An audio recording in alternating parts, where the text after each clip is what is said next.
નમસ્તે વિદ્યાર્થી મિત્રો, હું આકાશ ચૌહાણ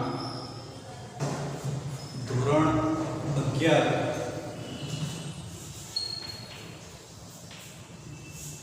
એક નવા વિષય સાથે અત્યારે હાજર છું.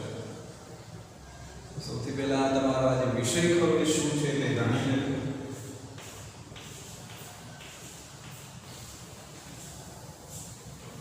વિષય છે સીસી એન્ડ એસપી.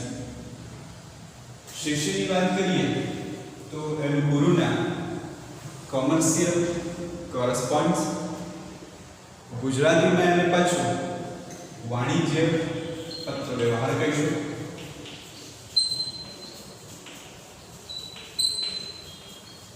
તથા એસપી કે જેને આપણે સેક્રેટરીયલ પ્રેક્ટિસ કહીશું.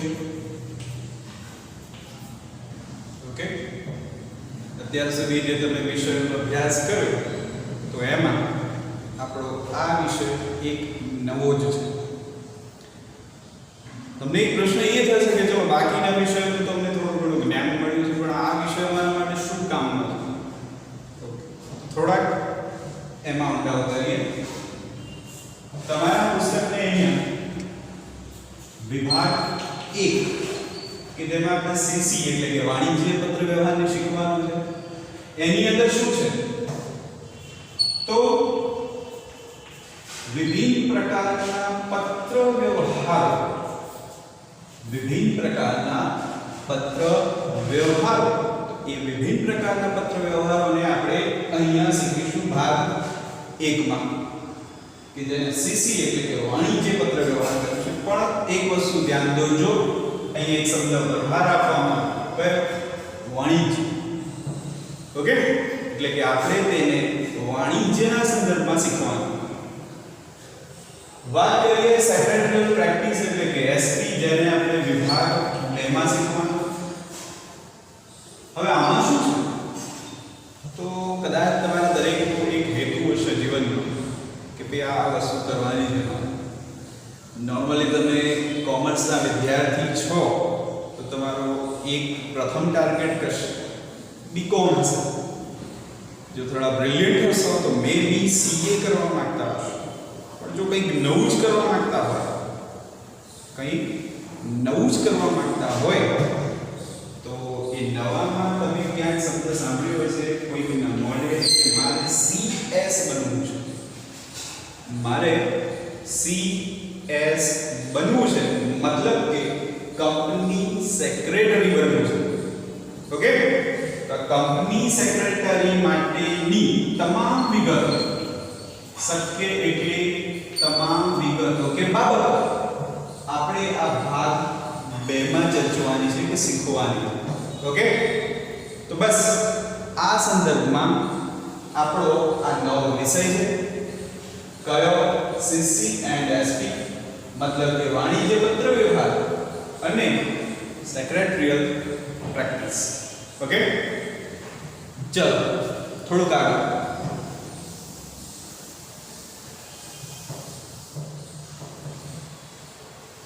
આપણો આજનો આ પહેલો દિવસ એટલે પહેલો વિડિયો છે.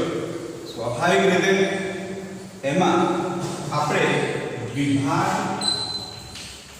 1 થી શરૂઆત કરીશું. વિભાગ 1 ની અંદર શું છે તો યાદ રાખજો મિત્રો, વાણિજ્ય પત્ર વ્યવહારો એટલે કે કોમર્શિયલ કોરસ્પોન્ડન્સ શીખવાનું છે. અને એમાં પહેલું જે ચેપ્ટર કરું તો હવે આપણે એને સમજીએ, એને યાદ રાખીએ. તો પહેલા ચેપ્ટરનું બની શકે તો આપણે નામ યાદ રાખવું. કેમ? તો એક નિયમ વસ્તુ યાદ રાખજો, શું કે જ્યારે આપણે કોઈના ઘરે જઈએ છીએ તો એ વ્યક્તિનું નામ અને સોસાયટીનું નામ, વધુ કદાચ એનું મકાન નંબર આપણે યાદ રાખીશું. ઓકે, તો અહીંયા પણ જે પણ વસ્તુ આપણે શીખી રહ્યા છીએ તો એનો મૂળ મુદ્દો શું છે એ આપણને ખ્યાલ હોવો જોઈએ. તો બસ એ મૂળ મુદ્દો એટલે કે જે તે પાઠનું નામ. તો પાઠનું નામ શું છે?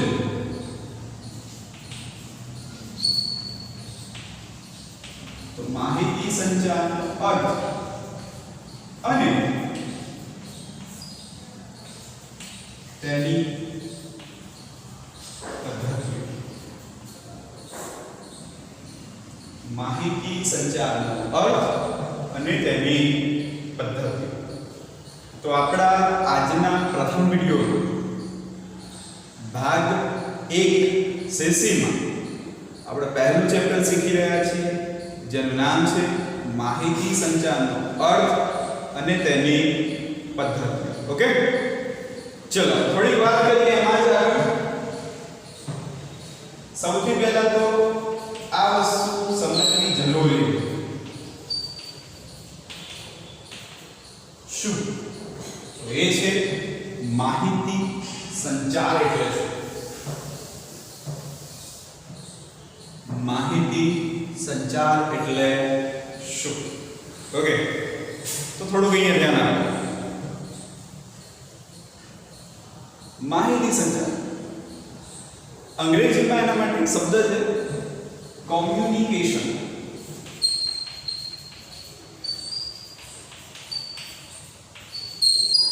ઓકે થોડીક એની પ્રાથમિક માહિતી મેળવી આપણે માહિતી સંચાર માહિતીની આપલે કરીએ સાદા સરળ ભાષામાં કહીએ અંગ્રેજીમાં એના માટે કયો શબ્દ છે તો કોમ્યુનિકેશન હવે આ કોમ્યુનિકેશન શબ્દ ખરો એ પાછો એક લેટિન શબ્દ છે એટલે કે લેટિન ભાષાના એક શબ્દ કોમ્યુનિકેર પરથી કોમ્યુનિકેર પરથી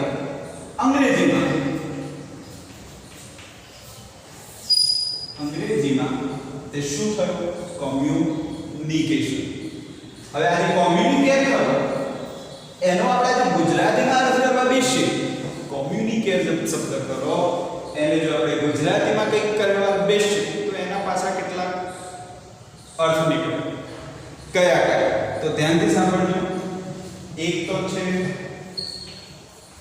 વહેંચવું કોમ્યુનિકેટ શબ્દ કરો એક લેટિન શબ્દ છે અને એનો જો અર્થ કરો એ ગુજરાતી ભાષા તો એનો એક અર્થ શું થાય વહેંચવું બીજો અર્થ કરવો હોય તો આપ લે કરવી ત્રીજો એક અર્થ કરવો હોય તો આદાન પ્રદાન કરવું અને વળી એક અર્થ કરવો હોય તો પાછું યાદ રાખજો ભાગીદાર થવું ભાગીદાર થવું ઓકે તો યાદ રાખજો આટલી બેઝિક વસ્તુ મૂળ મુદ્દો આપણો શું છે માહિતી સંચાર અંગ્રેજીમાં શું કહેવાય છે એને કોમ્યુનિકેશન ક્યાંથી આવ્યો તો લેટિન શબ્દ કોમ્યુનિકેર પરથી આ કોમ્યુનિકેર ને પાછું આપણે ગુજરાતીમાં જો કહેવું હોય તો શું થાય તો વહેંચવું એટલે કે ટુ આપલે કરવી આદાન પ્રદાન કરવું અને ભાગીદાર થવું ઓકે તો ચલો આટલી આપણે બેઝિક વસ્તુ માહિતી મેળવી આપણે માહિતી સંચાર ક્યાંથી પ્રગટ થયો ઉદ્ભવ થોડુંક એમાં ડીપમાં આવો છે શું સાહેબ આ તો તમે ક્યાંથી આવ્યો એ કીધું એનું અંગ્રેજી કીધું એ ક્યાંથી આવ્યો અંગ્રેજીમાંથી પાછું એ કીધું તો એમાં થોડુંક આગળ વધીએ તો માહિતી સંચાર એટલે યાદ રાખજો કોઈ પણ બે કે તેથી વધુ વ્યક્તિઓ બે કે તેથી વધુ વ્યક્તિઓ કે પછી જૂથ વચ્ચે બે કે તેથી વધુ વ્યક્તિઓ કે જૂથ વચ્ચે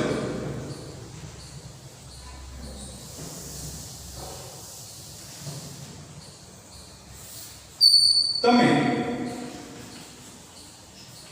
માહિતીની શું કરો છો વહેંચણી કરો છો માહિતીની શું કરો છો આપલે કરો છો માહિતીનું શું કરો છો આદાન પ્રદાન કરો છો કે પછી માહિતીની શું કરો છો ભાગીદારી કરો છો તો બસ સાદો સરળ અર્થ આપવો હોય કે માહિતી સંચાર એટલે શું સાદો સરળ અર્થ આપવો છે કે માહિતી સંચાર એટલે શું તો બે કે તેથી વધુ વ્યક્તિઓ કે જૂથ વચ્ચે તમે માહિતીની શું કરો, વહેંચણી કરો, આપ-લે કરો, આદાન-પ્રદાન કરો કે પછી એની શું કરો છો, ભાગીદારી કરો છો.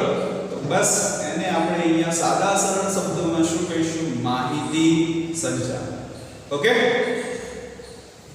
ચલો થોડુંક આગળ વધીએ હવે. એની જો પ્રોપર વ્યાખ્યા આપણે તમને કહેવી હોય તો શું કહી શકાય? એની પ્રોપર વ્યાખ્યા આપણે જો આપવી હોય તો શું આપી શકાય? તો જો એમાં ધ્યાનથી જુઓ. વિશિષ્ટ પ્રકારની શૈલી, વિશિષ્ટ પ્રકારની શૈલી, કૌશલ્યો અને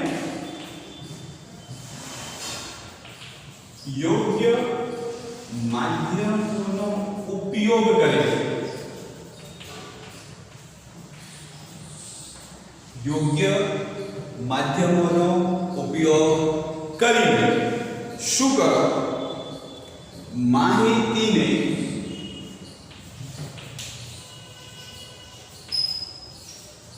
જે આપ-લે કરો છો તેને માહિતી સંચાર કે માહિતી સંચારની પ્રક્રિયા કહેવાય. ઓકે, ફરીથી મિત્રો સાંભળજો આટલું. માહિતી સંચાર એટલે શું કે માહિતી સંચારની પ્રક્રિયા એટલે શું? તો વિશિષ્ટ પ્રકારની શૈલી, શૈલી એટલે કે રીત, પદ્ધતિ, વિશિષ્ટ પ્રકારના કૌશલ્યો એટલે કે તમારી પાસે બીજા કરતા કંઈક નવું શું છે તે, અને યોગ્ય માધ્યમોનો ઉપયોગ કરે. યોગ્ય માધ્યમો, ફોર એક્ઝામ્પલ તરીકે તમારે આ વિષય ભણવો છે ત્યારે ઓનલાઈન, તો એના માટે મોબાઈલ, ઇન્ટરનેટ એવી પાછા શું છે એના માધ્યમો છે. તો એનો ઉપયોગ કરીને તમે માહિતીને શું કરો છો, આપ-લે કરો છો. તો બસ તેને જ આપણે શું કહીશું, માહિતી સંચાર કે માહિતી સંચારની પ્રક્રિયા. ક્લિયર આટલો વિદ્યાર્થી મિત્રો? ઓકે, થોડુંક આગળ વધીએ હવે એમાં.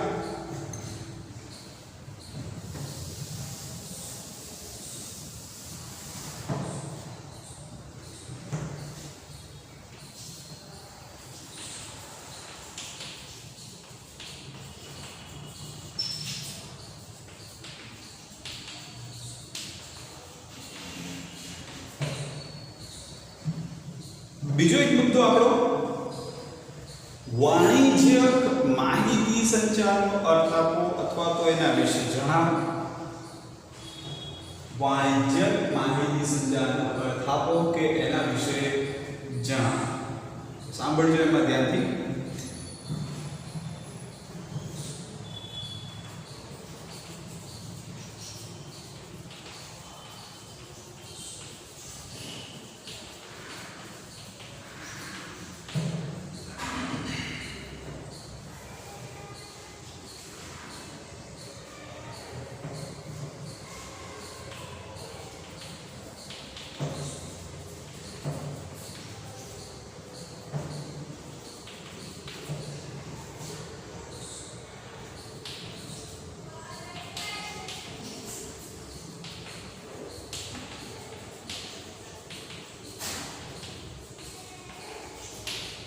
જોયા માહિતી સંચાર કે માહિતી સંચારની પ્રક્રિયાનો ઉપયોગ કરે. માહિતી સંચાર કે માહિતી સંચારની પ્રક્રિયાનો ઉપયોગ કરીને તમે એ શું કરો છો, વાણિજ્ય હેતુ માટે ઉપયોગમાં લો છો. મતલબ કે જે માહિતી ખરી, માહિતીની જે આપ-લે ખરી, વહેંચણી ખરી, એ શા માટે થતી હોય, વાણિજ્ય હેતુ માટે થતી હોય. તો ત્યારે તેને આપણે વાણિજ્ય માહિતી સંચાર કહીશું કે કહેવાય. ઓકે, બસ આટલું યાદ રાખવાનું છે કે જેનો હેતુ શું હોય, જેનો હેતુ શું હોય, વાણિજ્યક હેતુ હોય, તો એવી માહિતી સંચાર એટલે શું કહેવાય, વાણિજ્યક માહિતી સંચાર. આ પહેલી વ્યાખ્યા છે. આપણે બીજી પણ એકવાર ચર્ચી સાંભળજો શું છે.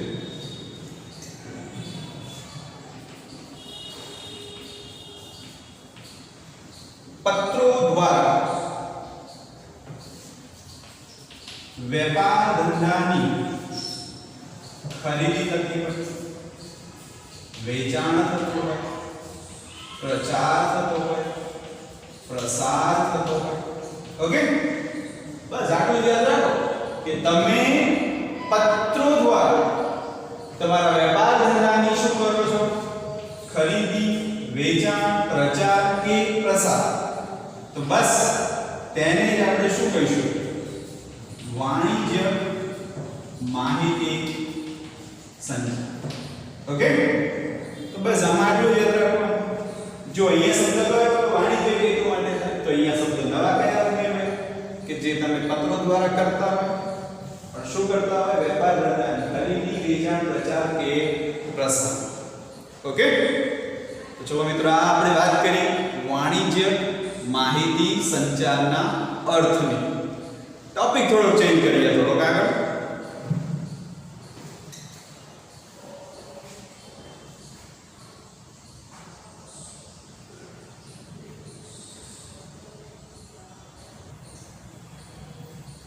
જો મિત્રો આગળ પ્રશ્ન શું છે તે સાંભળજો. પ્રશ્ન છે માહિતી સંચારની પ્રક્રિયા જણાવો. પ્રશ્ન છે આપણો માહિતી સંચારની પ્રક્રિયા જણાવો અથવા તો માહિતી સંચારના ઘટકોને આકૃતિ સહિત સમજાવો. તો જવાબ બંને મેં એક જ વસ્તુ યાદ રાખી. તો માન લો કે આકૃતિ વિશે પૂછે છે, તો જો અહીંયા ધ્યાનથી સૌપ્રથમ યાદ રાખો બોલના, ત્યાર પછી બીજો મુદ્દો યાદ રાખો કે ઘટક યાદ રાખો, રજૂઆત કે પછી વિચારોની શું યાદ રાખવાની? ગોઠવણી. ત્રીજું સંદેશો કે માહિતી. ચોથી બાબત માધ્યમ. પાંચમી બાબત સંદેશાની પ્રાપ્તિ અને સમજ. છઠ્ઠી બાબત સાંભળનાર. અને છેલ્લે સાતમી બાબત. બધું ક્લિયર થઈ ગયું તો એ પ્રમાણે શું મળશે? પ્રતિભાવ. અને ફરીથી એ પ્રતિભાવ સાંભળનારથી બોલનાર અને બોલનારથી સાંભળનાર વચ્ચે થશે. ઓકે, તો આકૃતિ સાથે સમજાવવાની વાત કરે તો આ રીતે યાદ રાખો. માત્ર ઘટકો જણાવવાના કહે તો આ 1 થી 7 નંબર યાદ રાખવા. પણ હવે માની લો કે એને સમજાવવાનું કહે છે વિગતવાર, એને વિગતવાર સમજાવવાનું કહે છે તો દરેક મુદ્દો એક એક કરીને આપણે શું કરવો? સમજાવવો. પણ હા, એક વસ્તુ ખાસ ધ્યાન રાખવી કે જે નંબરમાં જે મુદ્દો છે એ જ નંબરમાં ક્રમમાં તમારે એને લખવો, યાદ રાખવો અને સમજવો. તો માન લો કે પહેલો ઘટક કે પ્રક્રિયાનો પહેલો તબક્કો કયો? બોલના. તો ફોર એક્ઝામ્પલ તરીકે હું છું, તો હું તમને કોઈ માહિતી આપી રહ્યો છું, તો હું અહીંયા શું થયું? બોલનાર થયો. તો પહેલો ઘટક કયો? બોલનાર. કે માહિતીની જ્યારે આપ-લે કરવી છે તો સૌથી પહેલો ઘટક કે તબક્કો કયો આવશે? પ્રક્રિયાનો બોલનાર આવશે. ત્યાર પછી આ જે બોલનાર ખરો એને શું આપવું છે તમને? તો એ માટે એ શું કરશે? કોઈ રજૂઆત કરશે. કાં તો પછી વિચારોની શું કરશે? એક પ્રકારે ગોઠવણી કરશે કે તમને આપવું શું. રજૂઆત કે વિચારોની ગોઠવણી કર્યા પછી ત્રીજો ઘટક શું હશે? કોઈ ચોક્કસ સંદેશો કે પછી કોઈ પ્રકારની માહિતી તે તમારી આગળ શું કરશે? દર્શાવશે. ફોર એક્ઝામ્પલ તરીકે મારે અત્યારે તમને ધોરણ 11 ના સીસી ના ભાગ 1 ની અંદર પહેલો પાઠ સમજાવવો છે. તો પહેલો પાઠ તમારા માટે, મારા માટે શું થાય? માહિતી થઈ. તો હું માહિતી આપી રહ્યો છું તો હું શું થયો? અહીંયા બોલનાર થયો. અને આ જે પાઠની વિગતો ખરી એ આપણા માટે આ ત્રીજું ઘટક થયું. ચોથું ઘટક શું? તો હું એ માટે કોઈ માધ્યમની પસંદગી કરીશ. તો ફોર એક્ઝામ્પલ તરીકે મારે તમને લખીને સમજાવવું છે તો ચોક, ડસ્ટર, બોર્ડ એ શું થયા? માધ્યમ છે. તમને આજે ફોન દ્વારા કે પછી કોઈ અન્ય માધ્યમ દ્વારા YouTube ઉપર વિડિયો માટેનું પણ એક ચોક્કસ શું હશે? માધ્યમ હશે. પછી પાંચમો ઘટક સંદેશાની પ્રાપ્તિ અને સમજ. ઓકે, હું બોલનાર છું, મારે કોઈ રજૂઆત કરવી છે કે પછી મારે કોઈ વિચારોને ગોઠવવા છે, એના પછી મેં કોઈ માહિતી કે સંદેશો તૈયાર કર્યો. એ સંદેશાને તૈયાર કર્યા પછી એ માટેનું મેં કોઈ ચોક્કસ માધ્યમ નક્કી કર્યું અને હવે એ વસ્તુ મતલબ કે એ સંદેશો કે માહિતી તમને શું થાય છે? પ્રાપ્ત થાય છે. તો માન લો કે મેં વિડિયો અપલોડ કરી નાખ્યો, તો કેટલાક સમય પછી તમે શું કરશો? એને સમજશો, એને મેળવશો. તો મેળવવું એટલે પ્રાપ્તિ થાય. એને પ્રાપ્ત કર્યા પછી તમે એને જાતે શું કરશો? સમજશો. તો પાંચમો ઘટક કે પ્રક્રિયાનો પાંચમો મુદ્દો કયો? સંદેશાની પ્રાપ્તિ અને સમજ. હવે આ વસ્તુ મળે છે કોને? તમને. તો તમે અહીંયા શું થયા? સાંભળનાર. આપણે અંગ્રેજી વિષયમાં એક ટોપિક આવે છે ગ્રામરનો, ડાયરેક્ટ ઇનડાયરેક્ટ સ્પીચ. તેમાં રિપોર્ટર હોય છે તે બોલનાર હોય અને રિપોર્ટર કોઈને કહેતો હોય તો એ જે વ્યક્તિને કહેતો હોય એ વ્યક્તિ અહીંયા શું કરે? લિસનર એટલે કે સાંભળનાર. હવે આ વિડિયો જોયા પછી જો તમને ગમશે તો તમે એને લાઈક, શેર, કોઈ કમેન્ટ કરશો. નહીં ગમે, ગમશે ઓકે, ગમશે. નહીં ગમે તો તમે લોકોમાં તમને યોગ્ય લાગે છે અથવા તો તમારી સમજશક્તિ પ્રમાણે તમે એ પ્રમાણે શું આપશો? મને પ્રતિભાવ, રિસ્પોન્સ જેને કહેવાય, રિપ્લાય જેને કહેવાય, પ્રત્યુત્તર જેને કહેવાય. ઓકે, કોને આપશો? બોલનારને આપશો. પણ હવે આખી સર્ક્યુલેશન બાજી તમે જો ઉલટી થઈ જશે. ઓકે, તમે જ્યારે સાંભળનાર જ્યારે પ્રતિભાવ આપે છે તો સાંભળનાર હવે બોલનારમાં આવતો રહેશે, બોલનાર હવે શું થશે? સાંભળનારમાં આવતો રહેશે. બાકીની વસ્તુઓ તમે જુઓ એઝ ઇટ જ રહેવાનું. ઓકે, તો અહીંયા આપણે એક મુદ્દો તમારો ચર્ચ્યો. મુદ્દો કે પ્રશ્ન શું છે? માહિતી સંચારની પ્રક્રિયા જણાવો અથવા તો માહિતી સંચારના ઘટકો શું કરો? આકૃતિ સહિત સમજાવો. તો જો ખાલી ઘટકો પૂછ્યા હોય તો સાત નામ યાદ રાખો. તમે એને ક્રમબદ્ધ રીતે એક જ હરોળમાં બતાવી શકો છો, આવી રીતે પણ બતાવી શકો છો. ઓકે, સીધા નામ પણ આપી શકો છો, કઈ વાંધો નથી. ઠીક છે? ઓકે, ચલો વધુ એક મુદ્દા સાથે આપણે આગળ વધીએ.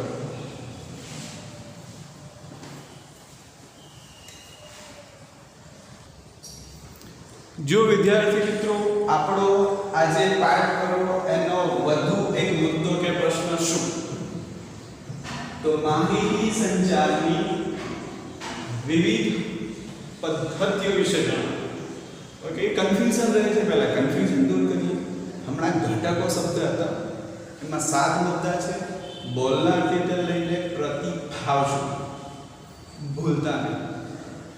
માહિતી સંચારની પ્રક્રિયા વિશે પૂછે તો ઘટકો વાળો જવાબ એમાં આવે.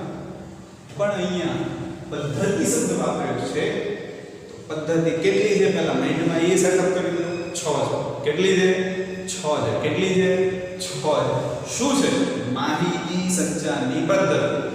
પૂછે કેટલી? તો 6. હવે કઈ તો મેં તમને જો સિક્વન્સમાં લખ્યું છે એટલે તમે એને રોકશો જ નહીં. બે યાદ રાખો. કઈ? એક મૌખિક, એક લેખિત. બીજી બે યાદ રાખો. એક દ્રશ્ય, એક શ્રાવ્ય. બીજી બે યાદ રાખો. દ્રશ્ય, શ્રાવ્ય અને મૌન. તો મિત્રો માહિતી સંચારની પદ્ધતિઓ વિશે જણાવો. કેટલી છે? 6 છે. કઈ છે?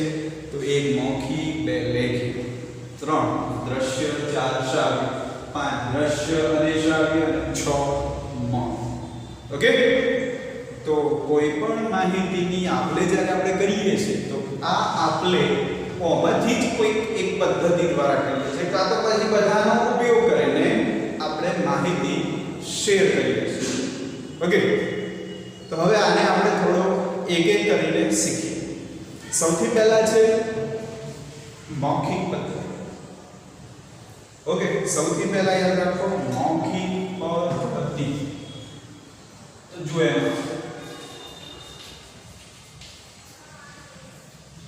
મૌખિક પદ્ધતિ શું છે એમાં સાંભળો તો જે માહિતી છે તમે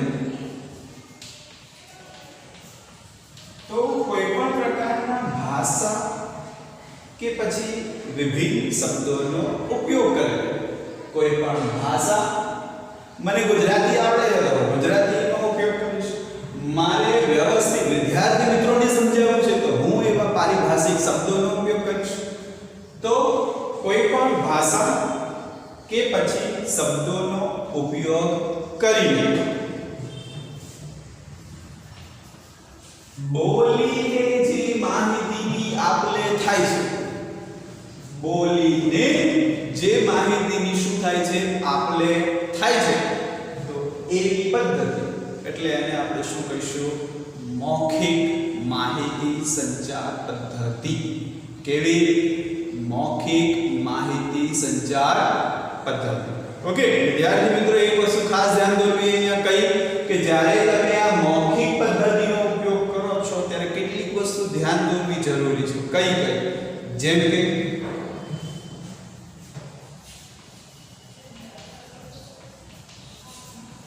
તમે જે બોલવા માંગો છો તો એના ઉચ્ચારણની શું હોવી જોઈએ સ્પષ્ટતા હોવી જોઈએ ઓકે તો માની લો કે મારે આ શબ્દ બોલવો છે તો મૌખિક યોગ્ય લાગશે નથી લાગવાનું તો મારે આનો ઉચ્ચાર કેવો કરવો સ્પષ્ટ કરવો કે જેથી તમે સમજી શકો બીજી વસ્તુ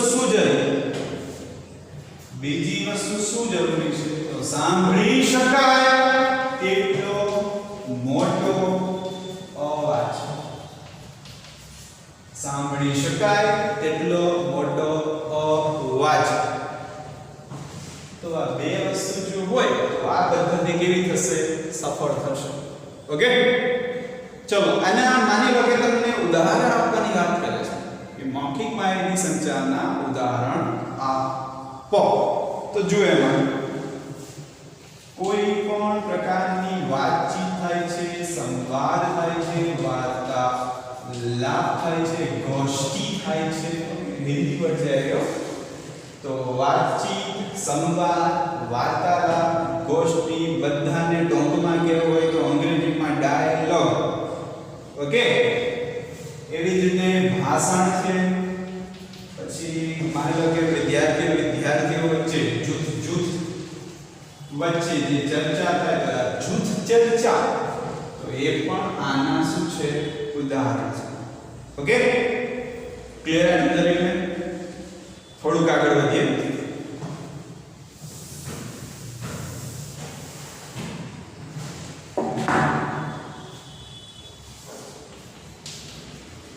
લેખિત મૌખિક ને અંગ્રેજીમાં ORAL ઓરલ લેખિત ને WRITTEN return okay written okay તે કહેવાય થોડુંક એમાં જો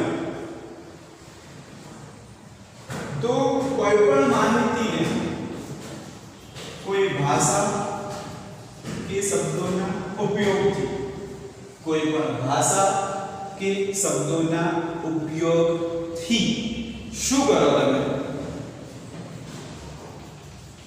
યોગ્ય લિપિ કે લખાણ દ્વારા રજૂ કરો છો ટૂંકમાં લખીને રજૂ કરો છો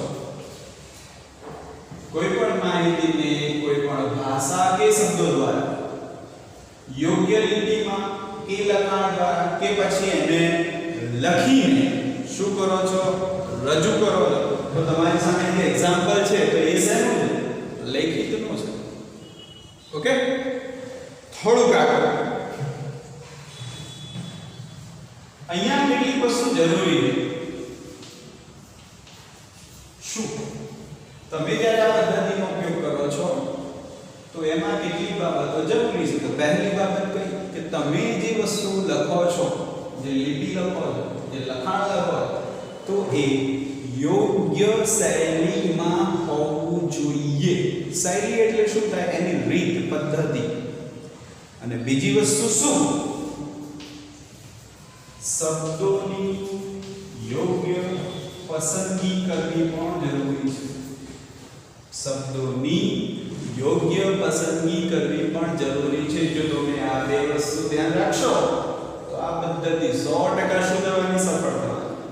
ઓકે, હવે હું ફોર એક્ઝામ્પલ તરીકે યોગ્ય પસંદગી શબ્દોની કરવી એમ બોલું છું, પસંદગી શબ્દોની યોગ્ય કરવી એમ લખું છું, તો તમે અહીંયા કન્ફ્યુઝ થઈ જશો. તો આ વસ્તુ ધ્યાન રાખજો. ચલો આના એક્ઝામ્પલ તમારે લેવા છે.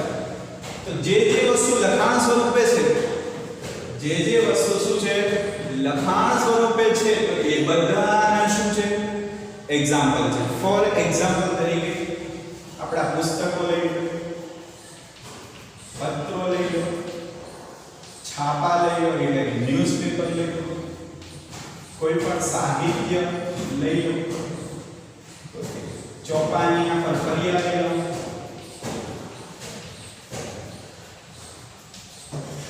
ટૂંકમાં એટલું યાદ રાખવાનું કે જે લખાણ છે મુદ્રિત છે. ઓકે, મુદ્રિત એને પણ એક્ઝામ્પલ આપી શકાય. જે મુદ્રિત સ્વરૂપે છે એ બધું શું છે લેખિત માહિતી સંચાર પદ્ધતિને દર્શાવે. ક્લિયર? ઓકે, ચલો બે વસ્તુ શીખ્યા. હવે ત્રીજી તરફ આગળ વધીએ.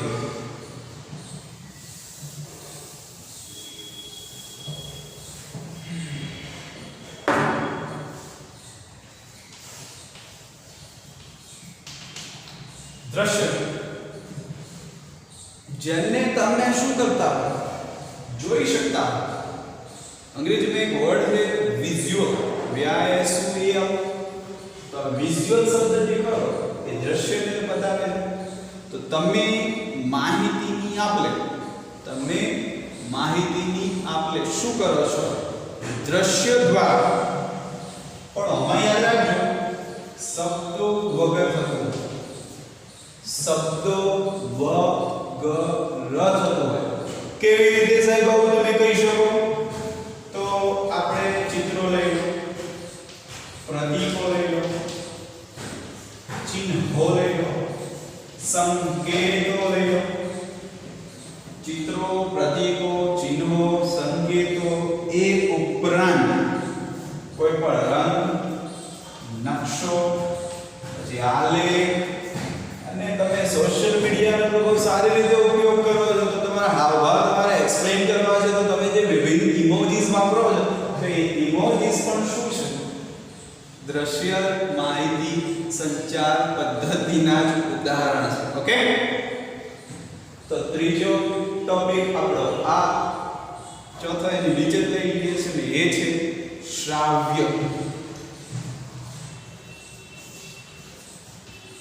જેમ આને જોઈ શકાય વિઝ્યુઅલ, તો આને માત્ર શું કરી શકાય સાંભળી શકાય. એટલે કે અંગ્રેજીમાં કેવું હોય તો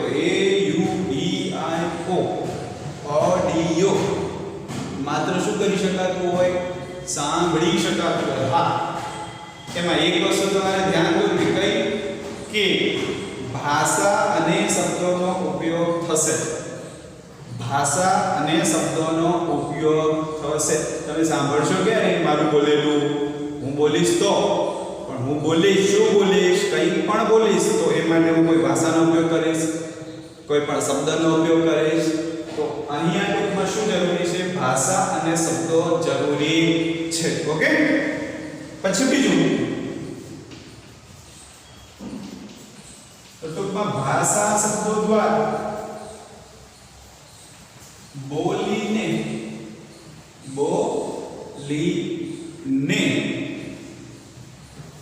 એમાં પાછું યાદ રાખો જુદા જુદા અવાજમાં બોલીને, પાછું કે જુદા જુદા અવાજે બોલીને.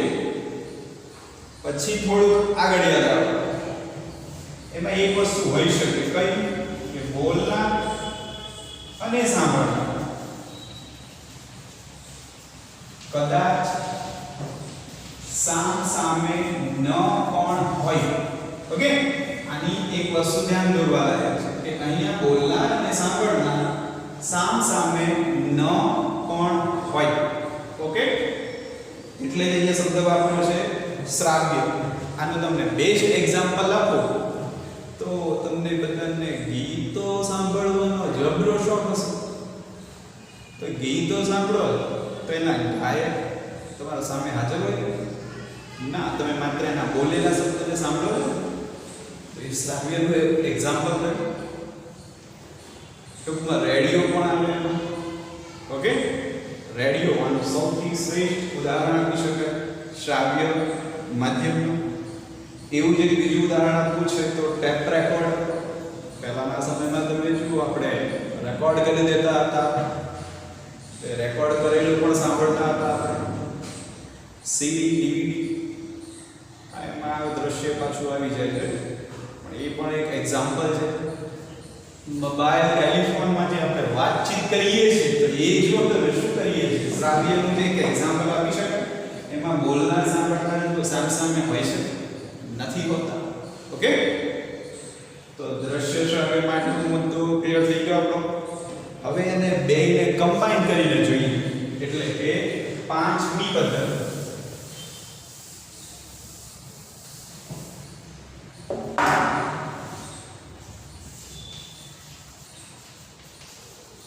मतलब कि ऑडियो विजुअल બંને ઇફેક્ટ થઈ જાય. તો તમે જે મૂવીઝ જુઓ છો અને જે અત્યારે મારો વિડિયો જુઓ છો તો એ શું છે? સાંભળી પણ શકો છો, જોઈ પણ શકો છો. તો આ શું છે? દ્રશ્ય શ્રાવ્યનું એક સૌથી સર્વોત્તમ ઉદાહરણ છે. થોડુંક આગળ દ્રશ્ય શ્રાવ્ય માટલું જ છે. તમે જે મૂવીઝ જુઓ છો તો એ બેસ્ટ એક્ઝામ્પલ. ને હવે છેલ્લે છે મૌન.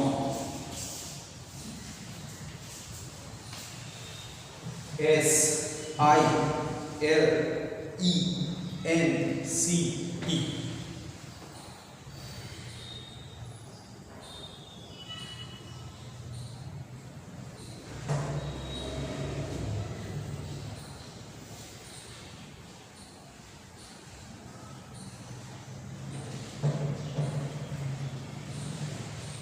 તો અત્યારે જે તમારા સામે જે મેં વર્તન કર્યું છે એક ઉદાહરણ આપ્યું હતું. ઓકે, અને ઉદાહરણ શેનું હતું?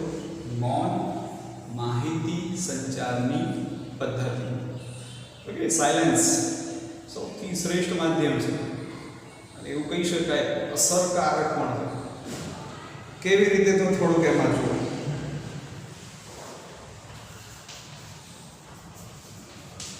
શબ્દો વગર તમે શું કરો છો? એક્સપ્લેન કરી નાખો છો તમારી ભાવનાઓને, સંવેદનાઓને, લાગણીઓને. ટૂંકમાં કહેવું હોય તો અહીંયા શબ્દોની બિલકુલ શું જોવા મળે? ગેરહાજરી જોવા મળે. કોની? શબ્દોની. થોડુંક આગળ. હવે આ જે મૌન ખરું ને એ એક પ્રકારે એવું કહી શકાય સહમતિ સૂચક પણ છે અને ક્યારેક સહમતિ સૂચક નથી પણ. આપણે ઘણી વખત તમે જુઓ કોઈને કંઈ પ્રશ્ન પૂછતા હોઈએ તો એ મૌન થઈ જાય છે વ્યક્તિ. કન્ફ્યુઝ થઈ જવાય કે એણે હા પાડી કે ના પાડી. કંઈક બોલે તો ખબર પડે, કંઈક બોલે તો ખબર પડે. વિડીયો જોશો કંઈ રિપ્લાય નહીં આપો તો મારે શું સમજવું? ગમ્યો કે ના ગમ્યો? એટલે કે તમે એને સહમતિ આપી કે ન, તમે માત્ર શું કર્યું? મૌન રહ્યા. તમારા શબ્દોની અહીંયા શું રહી? ગેરહાજરી રહી. ઓકે, એટલે કોઈ પ્રત્યુત્તર તો આપવો છે. થોડુંક આગળ. ટૂંકમાં આનો સૌથી વધારે ઉપયોગ ક્યારે કરીએ? સંવેદના કે લાગણીને વ્યક્ત કરવામાં.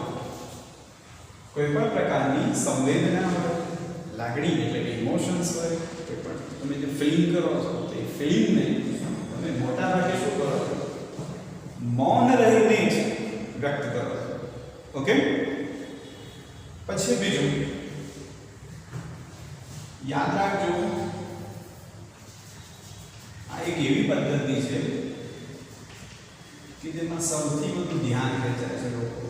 એટલે આ સાહેબ આવો કેવો બોલ્યા વિના ધ્યાન ખેંચાય? હા, આખું ઝુંડ બોલતું હોય પણ કોઈ એક વ્યક્તિ જ્યારે ન બોલતો હોય ને ત્યારે તમારું ધ્યાન ત્યાં વધારે જશે. કેમ નથી બોલતું? કે ઓલા લોકોએ તો રિપ્લાય આપ્યો, આણે કેમ નથી આપ્યો? એટલે પછી તમારે મનમાં બે પ્રશ્નો થાય, કાં તો હા કાં તો ના. ઓકે, ચલો તો અહીંયા આપણે આ મુદ્દો પૂર્ણ કર્યો. કયો? માહિતી સંચારની વિવિધ પદ્ધતિઓ વિશે જણાવો. કેટલી છે તો એ તમારા માઇન્ડમાં સેટઅપ થઈ ગયું. 6 છે: મૌખિક, લેખિત, શ્રાવ્ય, દ્રશ્ય, દ્રશ્ય શ્રાવ્ય અને મૌન. ઓકે, પણ હા, થોડીક વધારે માહિતી તમને આપી દઉં. સૌથી વધુ વપરાતી પદ્ધતિ પૂછે, સૌથી વધુ વપરાતી પદ્ધતિ વિશે, સૌથી વધુ પ્રચલિત પદ્ધતિ વિશે પૂછે તમને, તો યાદ રાખજો આ બે તમારે યાદ રાખજો. કઈ બે? એક મૌખિક માહિતી સંચાર પદ્ધતિ અને બીજી લેખિત માહિતી સંચાર પદ્ધતિ. ઓકે, તો ચલો મિત્રો, અહીંયા આ પ્રશ્ન અને મુદ્દા સાથે આપણો આ વિડિયો પૂર્ણ કરીએ છીએ. આશા રાખું કે તમને આ મુદ્દો યોગ્ય લાગ્યો જ હશે. ઓકે, અને હા, બીજી વસ્તુ એ કે આ પાઠને પણ આ સાથે જ આપણે પૂર્ણ કરીએ છીએ. આટલા જ પ્રશ્નો મુદ્દાઓ તમારે ધ્યાન દોરવા, યાદ રાખવા. કોઈ પણ પ્રકારની તકલીફ હોય કે મૂંઝવણ હોય તો નીચે કમેન્ટ કરી દેજો. ઓકે, જય હિન્દ.